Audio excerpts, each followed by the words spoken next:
오늘 우리에게 주신 하나님 말씀은 유다서 1장 17절에서 25절의 말씀입니다. 유다서 1장 17절에서 25절의 말씀.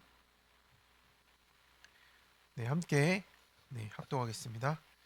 사랑하는 자들아, 너희는 우리 주 예수 그리스도의 사도들이 미리 한 말을 기억하라. 그들이 너희에게 말하기를 마지막 때에 자기의 경건하지 않은 정욕대로 행하며 조롱하는 자들이 있으리라 하였나니, 이 사람들은 분열을 일으키는 자며 육에 속한 자며 성령이 없는 자니라.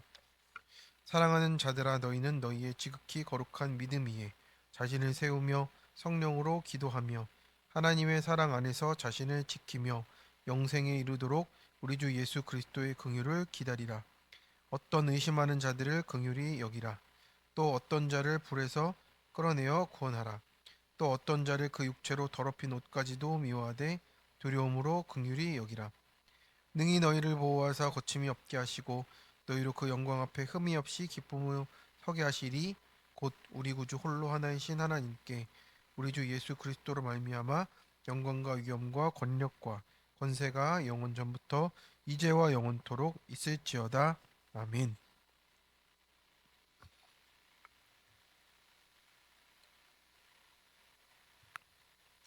이 시간 유다서 1장 17절 25절의 본문으로 큐티 제목 영생에 이르도록 기다리라 이 말씀으로 말씀을 나누겠습니다. 네, 정말 어느덧 2025년의 마지막 날입니다. 마지막 날 큐티 장을 넘기는 마음이 또 색다른 것 같습니다. 한 해를 마무리하는 말씀으로 오늘 우리에게 영생에 이르도록 기다리라고 주시는 말씀 같습니다. 우리가 아침에 일어나서 보면 가장 먼저 무엇을 확인을 하십니까? 요즘에는 휴대폰이 아닐까 생각합니다. 휴대폰이 시계도 되고 알람도 되고 다 되니까 휴대폰, 시계, 알람 이런 걸 다 확인을 하면서 아침에 일어나는 것 같아요. 그런데 알람을 확인하는 이런 것들은 참 바쁘고 그런데 우리의 마음 상태를 잘 확인하지 않는 것이 우리의 모습이기도 합니다.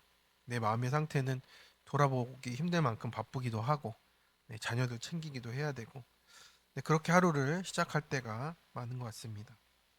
유다서는 오늘 이 마지막 때를 사는 우리에게 사람을 어떤 다른 대상을 살피는 것이 아니고 나 자신을 먼저 확인하라고 말씀해 주는 것 같아요.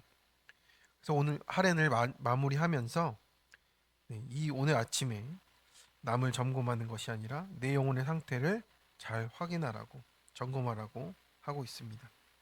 그래서 오늘 마지막 때를 살아가는 성도들에게 조심해라 말하기 전에 우리를 사랑하는 자들아 이렇게 부르면서 우리를 권면하고 있습니다. 정죄가 아니라 정말 관계로 시작하고 영생에 이르는 사랑 안에서 참된 말로 우리에게 다가오고 있습니다. 첫 번째로 우리가 미리 들은 말씀을 기억하며 분별해야 됩니다. 유다는 먼저 17절에 이렇게 말합니다. 사랑하는 자들아, 너희는 우리 주 예수 그리스도의 사도들이 미리 한 말을 기억하라 라고 합니다. 여기서 중요한 단어는 기억하라예요. 그래서 헬라어로 무네모 네유 이런 뜻인데 메모라는 뜻 같죠. 머릿속에 저장하는 기억이 아니라 잊지 않으려고 계속 되새기는 행위예요. 그래서 구약에서도 묵상이라고 말하는 단어가 계속 읊조리다는 단어라고 말씀을 드렸죠. 그것과 똑같습니다. 잊지 않으려고 계속 되새기는 거예요. 계속 반복해서 말해야 우리 마음에 또 우리 생각에 기억이 남기 때문입니다. 그래서 한 번 들었지가 아니라 계속 내 삶으로 가져오고 있느냐 이 뜻이에요. 그래서 사도들이 마지막 때 어떤 일이 일어난다고 합니까? 자기의 정욕대로 행하고 조롱하고 분열을 일으키고 육에 속해서 성령이 없는 자들이라는 이런 일이 일어난다라고 했습니다. 그래서 육에 속한 자는 이성적이 아니라 본능과 감정이 지배하는 상태다라고 이렇게 말하고 있습니다. 그래서 우리도 말씀을 놓칠 때 우리가 본능과 감정이 지배한 상태로 바로 떨어지잖아요. 그래서 우리는 보통 이런 말씀을 들으면 이렇게 자연스럽게 누군가의 얼굴을 떠올리게 돼 있습니다. 네, 이것도 본능과 감정이 지배하는 것 같아요. 이게 육에 속한 거예요. 왜 그렇습니까? 성령이 없기 때문에 내가 아니라 남부터 보는 것이죠. 근데 구속사는 그게 아닙니다. 항상 방향이 반대예요. 성령이 내 안에 오셨기 때문에 내 죄부터 보는 겁니다. 저 사람이 왜 저럴까가 아니라 내 안에 저 모습이 있었네가 돼야 돼요. 그래서 말씀을 많이 아는 것과 또 우리가 분별하는 것은 다르다는 거죠. 말씀은 들었는데 여전히 내 감정이 기준이 되고 말씀은 아는데 내가 불편하면 또 틀렸다고 느끼고 또 말씀은 외우는데 나를 찌르면 네, 밀어내는 것이 우리가 정말 미리 들었으나 기억하지 않는 신앙과 마찬가지라는 거예요. 나에게로 가져오지 않기 때문에 그렇습니다. 그래서 성도 여러분, 말씀을 기억한다는 것은 말씀 앞에서 내가 괜찮지 않음을 인정하는 겁니다. 그래야 내 모습이 보이고 내 죄를 먼저 보면서 분별하는 것이 우리가 성령 안에 있는 자, 성령이 있는 자라고 오늘 말씀을 하십니다. 네, 적용 질문입니다. 요즘 나는 저 사람 왜 저래 하며 누구의 얼굴을 떠올립니까? 성령 안에서 먼저 내 죄를 보아야 할 것은 무엇인가요? 미리 들은 말씀과 큐티의 자리를 지킴으로 순간순간 분별하는 지혜와 도움을 얻고 있습니까? 그 자리를 지키고 있습니까? 두 번째입니다. 지극히 거룩한 믿음 위에 서서 받은 긍휼을 흘려보내야 합니다. 20에서 21절을 보면 내 지체들을 다시 불러 권면합니다. 사랑하는 자들아 너희는 너희의 지극히 거룩한 믿음 위에 자신을 세우며 성령으로 기도하며 하나님의 사랑 안에서 자신을 지키며 영생에 이르도록 우리 주 예수 그리스도의 긍휼을 기다리라. 그래서 여기서 중요한 순서가 있어요. 세우며 기도하며 지키며 기다리라라는 동사들입니다. 그래서 세우면은 내 기초 위에 계속해서 쌓아 올리는 건축을 뜻해요. 그러니까 내가 원하는 대로 세우는 것이 아니고 기초가 있어야 세워진다라는 거죠. 믿음이 자동으로 유지가 되지 않듯이 말씀 위에 우리가 계속 또 적용하며 쌓지 않으면 무너지게 돼 있어요. 유다는 또 말합니다. 성령으로 기도하여. 성령으로는 기도의 방법이 아니고 기도의 주도권을 말하는 것이죠. 그래서 우리가 말이 정리되지 않아도 감정이 엉켜 있어도 성령께 맡기며 나아가는 기도라는 뜻이에요. 그래서 여기서 기다리라는 것은 목을 빼고 맞이한다. 이 정도로 그 자기의 모든 것을 다해서 기다리고 있다는 모습을 보여줘요. 그래서 간절히 바라며 받아들이는 기다림을 말하고 있습니다. 그래서 그 영생에 이르는 것을 간절히 바라는 것, 하나님의 그 구원이 나타나는 것을 간절히 바라는 것을 뜻하는 것이. 그래서 영생을 기다리는 사람은 아무것도 하지 않는 사람이 아니라 받은 긍휼을 반드시 흘려보내는 사람으로 하나님이 세워 가십니다. 그래서 22절 23절에 보면 우리 불편한 말씀이 나와요. 의심하는 자를 긍휼히 여기고 불에서 끌어내어 구원하고 죄는 미워하고 또 그 더럽힌 옷까지도 두려움으로 긍휼히 여기라고. 이것이 참 우리에게 어려운 일일 수 있는데 왜 그렇습니까? 내가 의롭다고 생각할수록 긍휼이 사라지기 때문에 그렇습니다. 내가 괜찮다고 느끼는 순간 다른 사람은 쉽게 판단의 대상이 되어버려요. 그러나 내가 여전히 긍휼 없이 살 수 없는 죄인임을 깨닫고 나아갈 때 오늘 또 내가 넘어질 수 있는 가능성을 인정하며 갈 때 그때에서야 다른 사람을 정죄가 아니라 두려움으로 또 긍휼로 대하게 돼 있습니다. 그래서 마지막 24절 25절은 위사서 전체를 이렇게 복음으로 덮고 있어요. 능히 너희를 보호하사 거침이 없게 하시고 그 영광 앞에 흠이 없게 서게 하실 이. 우리가 우리를 지키는 것이 아니라 하나님이 지켜주신다라고 하는 겁니다. 내 마음 한 자락도 내가 지킬 수가 없는 거예요. 말씀으로 지킬 수가 있다라고 하시는 겁니다. 보호하사라는 단어는 군인이 밤새 지키는 것처럼 지키는 겁니다. 하나님이 끝까지 붙드신다라는 거죠.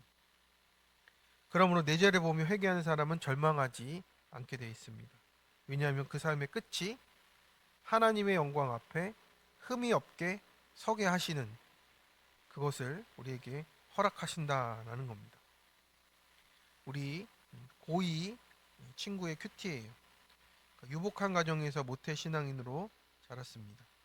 초등학교 1학년 때 이혼하시려던 부모님은 가정 중수를 최고의 가치로 삼는 지금의 교회에 오셔서 점차 관계가 회복되셨습니다. 현재는 저와 부모님의 사이보다 두 분의 사이가 더 좋은 황당한 매일매일을 보내고 있습니다. 작년 가까웠던 친구가 하늘나라로 먼저 떠나는 일이 있었습니다. 그때 그 친구가 저에게 교회 공동체에 잘 속해 있으면서 남의 말을 먼저 이해해줘. 그리고 남의 행복만 아니라 내 행복도 꼭 챙겨라고 말했던 것이 생생합니다. 이후로 저는 그 친구와의 약속을 지키며 그 친구 목까지 살아야 한다고 생각했습니다. 그런데 학교에서 커피가 30분 넘게 멈추지 않고 구토를 7번이나 하는 일이 있었습니다. 시험 기간이라는 이유로 병원에 가지 못해 공부하던 중 정신을 잠깐 잃기도 했습니다. 하나님 말씀을 통해 거룩한 믿음 위에 자신을 세우라고 권면하시는데 저는 죄책감에 잠겨 떠난 그 친구를 위해서 내가 잘 되어야겠다라는 생각에 빠졌던 것 같습니다. 사실 아직도 왜 그 친구를 데려갔는지 이해가 되지 않지만 이런 저를 긍휼히 여겨주시고 말씀으로 해석받게 해주시길 기도합니다. 그 친구는 하늘나라에 갔지만 그로 인해 절에 다니던 그 친구의 온 가족이 교회에 나오게 됐습니다. 이 모든 일이 하나님의 계획인 것을 믿고 이제는 저를 보호하시고 기쁨으로 서게 하실 하나님을 의지하겠습니다. 적용으로는 말씀으로 사건을 해석할 믿음을 주시고 힘들 땐 힘들다고 솔직히 말하겠습니다. 그렇습니다. 이 친구도 친구를 사랑하는 마음으로 자기 힘으로 했는데 결국에는 이게 자기에게 무리가 됐던 일 같습니다. 이것을 보면서 그런 인간적인 마음이 아니고 그 친구가 하늘나라에 갔는데 그 불교의 가족들이 온 가족이 교회에 나오는 이 사명을 감당했구나. 이걸 또 보게 하시는 어떤 사건인 것 같습니다. 그래서 영생을 기다리는 삶이 무엇인가를 우리 고이 친구에게 또 우리에게도 보여주시는 것 같습니다.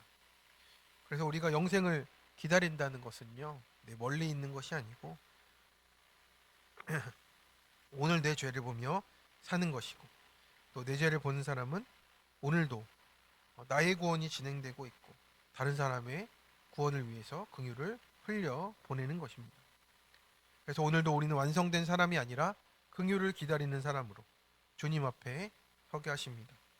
2025년 마지막 오늘 그 기다림이 하루의 기도가 되고 또 영생의 능력이 되시기를 간절히 축원합니다. 적용 질문입니다. 나는 지금 긍휼을 기다리며 흘려보내는 사람입니까? 이미 판단을 끝낸 사람입니까? 내 주변에 의심하는 자는 내가 고칠 대상입니까? 내 모습이 비춰진 거울입니까? 오늘 주님의 긍휼을 어떻게 흘려 보내시겠습니까? 네, 우리 함께 기도하겠습니다. 은혜와 긍휼의 하나님 아버지, 오늘 이 아침 우리를 말씀 앞으로 불러주셨습니다. 마지막 때를 살아가며 또 남을 바라보느라 분주했던 우리의 눈을 다시 말씀으로 돌려주셔서 감사를 드립니다. 사도들이 미리 한 말씀을 이미 들었고 알고 있으면서도 기억하지 않고 살았음을 보게 됩니다.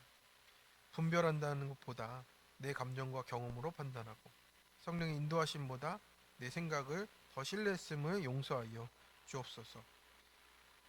말씀이 불편할 때마다 나를 살피기보다 남을 먼저 떠올리고 분열을 경계하기보다 내 옳음을 주장하며 마음으로 선을 그었던 우리의 교만을 불쌍히 여겨 주옵소서. 지극히 거룩한 믿음 위에 오늘도 우리를 다시 세워주시고 형식적인 기도가 아니라 성령께 맡기는 기도 가운데 하나님 사랑 안에서 스스로를 지키는 은혜를 알게 하여 주옵소서.